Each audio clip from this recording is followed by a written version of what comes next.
yaitu Kristus. Haleluya, haleluya, haleluya.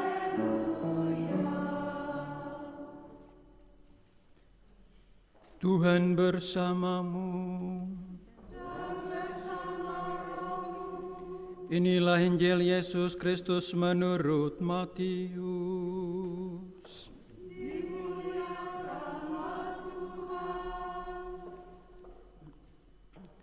Maka berkatalah Yesus kepada orang banyak dan kepada murid-muridnya, katanya, ahli-ahli Taurat dan orang-orang Farisi telah menduduki kursi Musa.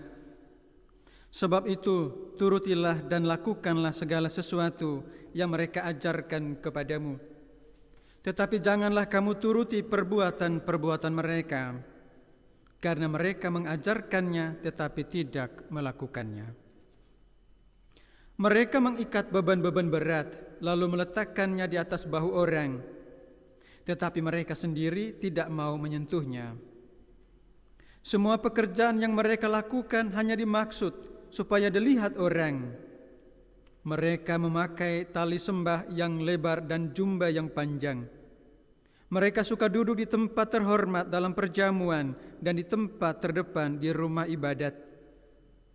Mereka suka menerima penghormatan di pasar dan suka dipanggil rabi. Tetapi kamu, janganlah kamu disebut rabi, karena hanya satu rabimu dan kamu semua adalah saudara. Dan janganlah kamu menyebut siapapun bapa di bumi ini, karena hanya satu bapamu, yaitu Dia yang di surga. Janganlah pula kamu disebut pemimpin, karena hanya satu pemimpinmu, yaitu Mesias. Barang siapa terbesar di antara kamu, hendaklah ia menjadi pelayanmu.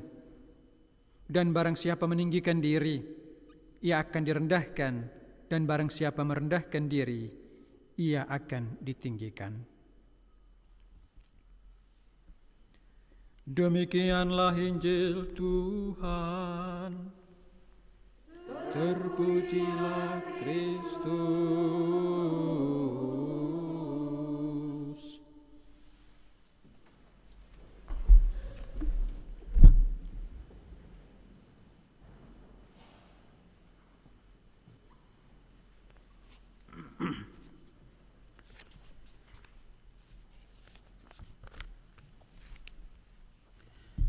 Saudara-saudari umat beriman yang terkasih dalam Kristus, untuk saya secara pribadi bacaan-bacaan hari ini menarik sekali. Mengapa? Karena memang pertama-tama secara khusus ditujukan kepada pemimpin agama. Dan saya kira saya termasuk dalam kelompok yang disebut Yesus dalam Injil hari ini.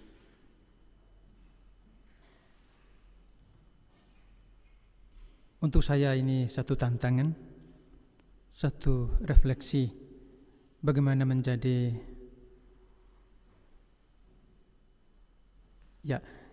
saya adalah seorang imam yang memang dipanggil untuk mengajarkan. Lalu pertanyaan besar, apakah saya melakukan apa yang saya ajarkan? Ini satu tantangan besar.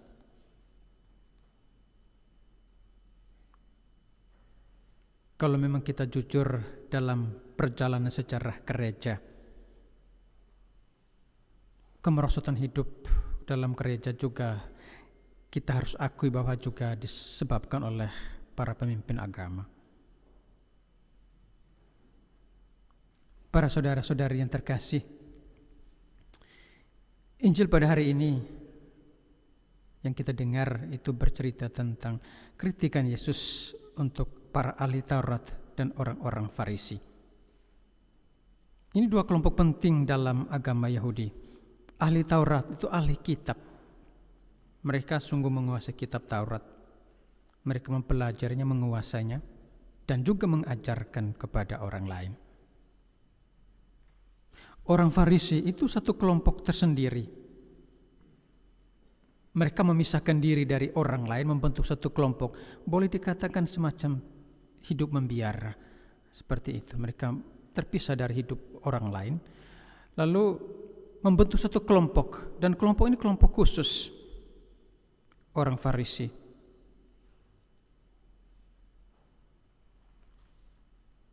Karena mereka berada dalam kelompok yang khusus, sungguh mereka mendapat tempat yang khusus juga. Mereka dihormati.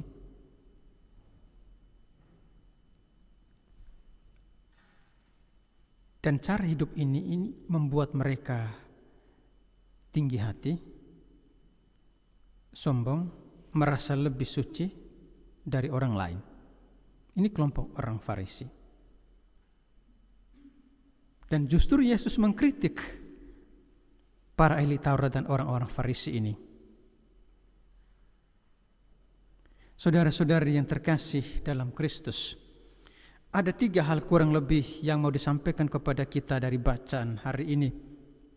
Yang pertama, Yesus mau menekankan kerendahan hati. Kita tentu tahu kata rendah hati, kerendahan hati. Rendah hati artinya tidak menonjolkan diri apa adanya, tidak sombong. Orang Farisi menjadi orang yang tidak rendah hati dan juga ahli Taurat. Mengapa? Mereka merasa mereka sudah tahu. Mereka merasa bahwa mereka sudah kudus. Lalu mereka tidak perlu lagi menerima ajaran Yesus. Maka seperti orang Farisi, orang yang tidak rendah hati itu orang yang menutup diri atas rahmat Tuhan.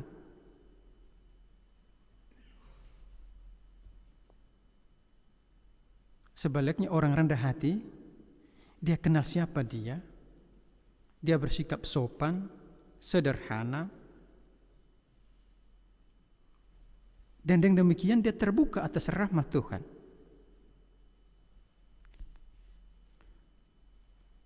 Orang Farisi, ahli Taurat, mereka suka duduk di tempat yang terhormat, menerima penghormatan.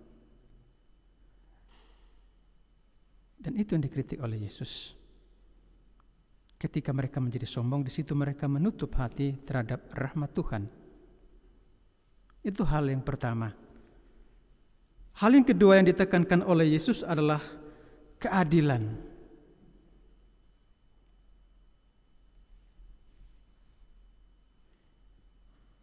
Sikap rendah hati itu membuat orang berbuat adil. Sebaliknya orang yang sombong itu cenderung berbuat tidak adil. Mengapa? Orang sombong merasa saya paling tinggi, saya lebih hebat. Maka orang lain akan berada di posisi di bawah. Ketika orang sombong di situ terbuka kemungkinan untuk berbuat tidak adil.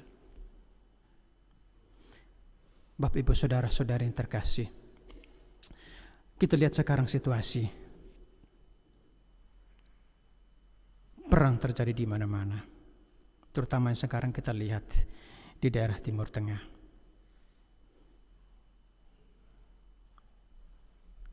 Mengapa terjadi perang? Menurut saya karena orang tidak rendah hati. Karena orang tidak rendah hati menjadi sombong, maka dia berbuat tidak adil. Dua-dua merasa hebat, merasa kuat, merasa paling berhak, maka terjadilah perang. Kita juga bisa lihat dalam kehidupan kita setiap hari, dalam keluarga, dalam lingkungan kerja kita, dalam kelompok-kelompok komunitas-komunitas kita. Ketika kita tidak rendah hati, disitulah kita cenderung berbuat tidak adil. Saudara-saudari yang terkasih dalam Kristus,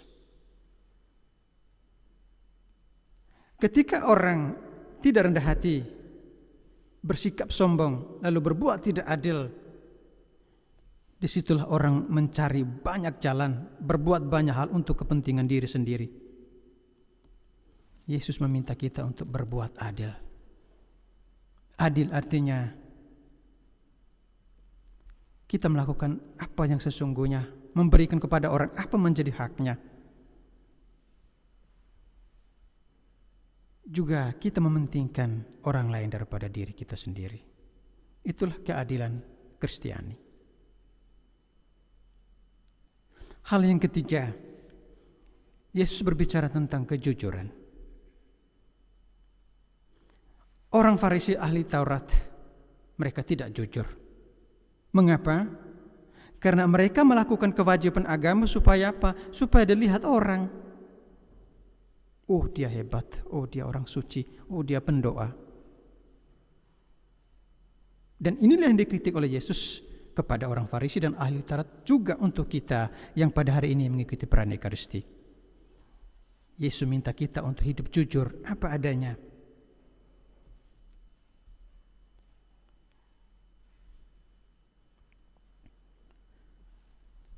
Seringkali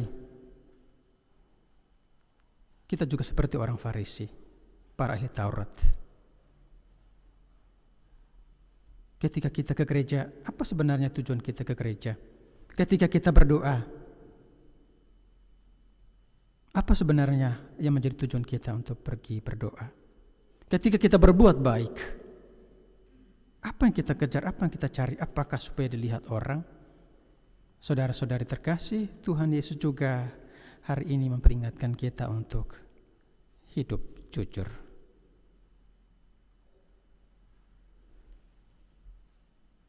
Sekarang di Indonesia lagi panas ya, situasi politik. Berbagai macam cara orang melakukan supaya dia menang atau jagonya itu menang.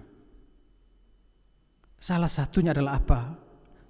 Politisasi agama. Orang bilang apa?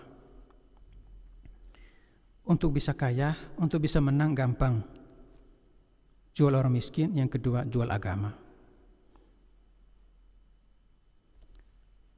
Ini sebenarnya kita tidak jujur.